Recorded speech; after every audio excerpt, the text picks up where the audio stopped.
we're going to start calling you Top Shelf. He said, why? He said, because I see you doing a lot of top shelf things, but also you got to be top shelf where people got to reach for you. You know what I mean? You can't just, come to you and with the what I say, with the BS and anything. You got to come with top shelf conversation, top shelf business, top shelf idea.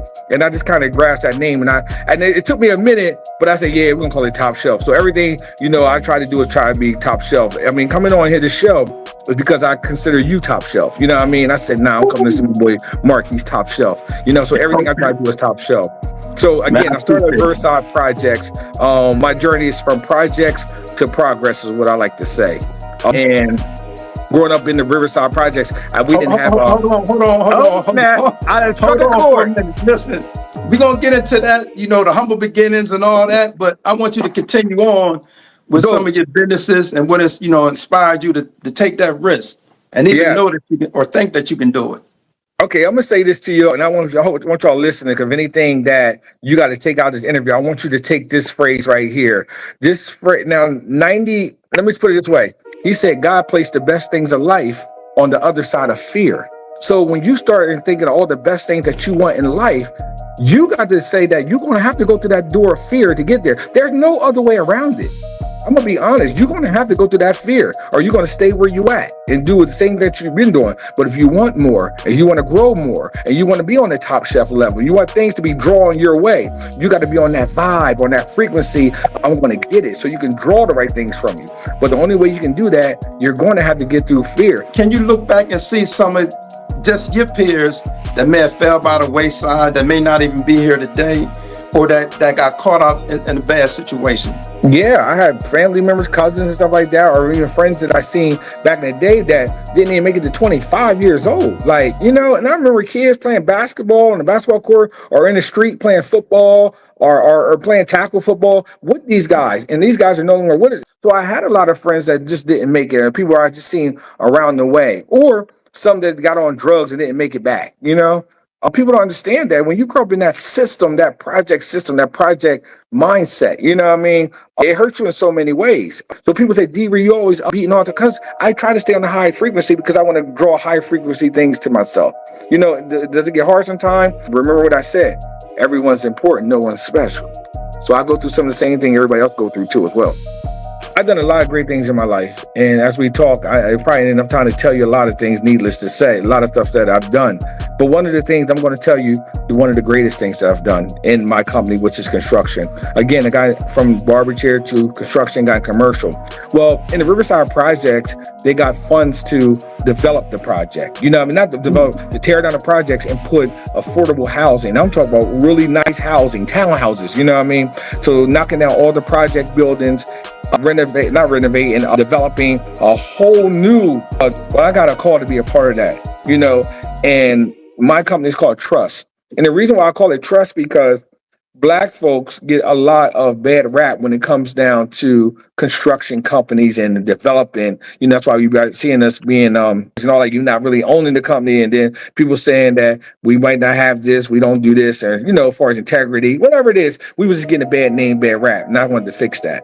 And we done doors, we done trimming, we did all the paint, we did a lot of things over there, and they actually invited us over to be a part of that, which I'm just so honored that, growing up in Riverside, building these new houses across the street from the project where I lived at. And I'm talking about, Mark, I'm literally looking at my old house in the projects while building up the new houses on the other side. But going back to my projects and to my hood and fixing it up and helping fixing it up with the WeWork program. Shout out to Logan Herring, who's my guy, and the other people that's involved in this project that made it happen.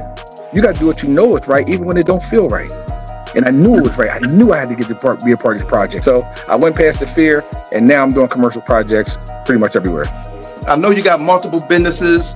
You co-own a business, but I want to ask you about the book. Number one, Mindset Go. Everything starts with the mind.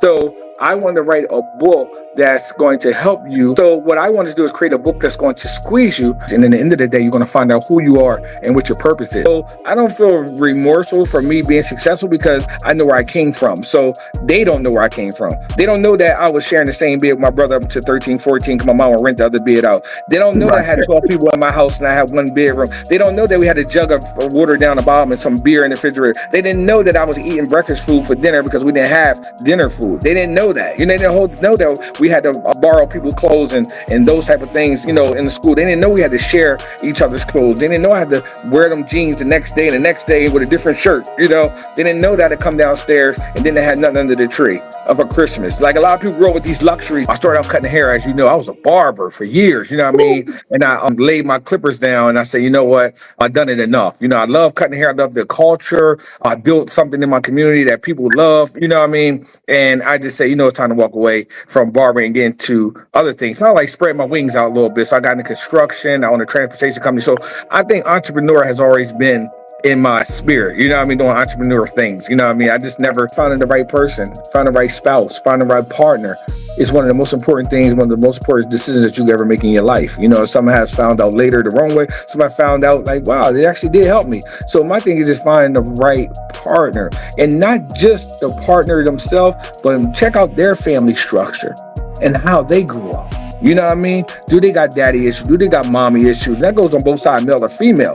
You know, you want to find out about that family, you know, because you're getting involved with a partnership in a marriage or something, maybe with someone. You want to know about their everything. You know what I mean? How's your family? How's your brothers and sisters? Anybody crazy? Anybody, you know, anything? You know what I mean? Because you plan on starting a family. Let's keep it 100. You know what I mean? How's your dad? Was your dad in your life? You know, all that stuff. And that goes for women and men, because it affected them all of it in a different way, but kind of like the same. You know, if you ain't got a father in your life, it's going to affect your man growing up. If you got a father, it's going to affect the woman. You know what I mean? Some type of way.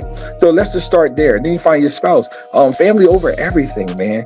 As I said, Top Shelf time is very valuable. We appreciate you. I want to thank all the viewers, everybody who's peeped in and stepped out. We appreciate y'all. We thank y'all. But this is just the beginning, man. I knew that y'all would get some value. I hope that y'all have gotten value, because I believe that he brought nothing but value in this interview, man. We thank you. We thank you. We thank you, man. Yes. Top Shelf. I want to give a big shout out to Top Shelf D. Reed. Thank you again, man, for the interview. Thank you, thank you, thank you. I want to thank the viewers, man, for watching, man, and the continued support. Thank y'all. Thank you, thank you, thank you.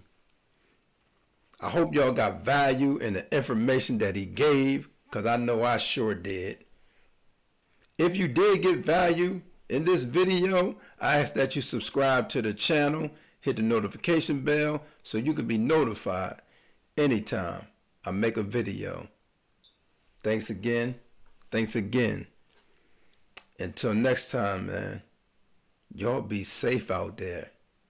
Until next time, y'all be safe out there. Peace.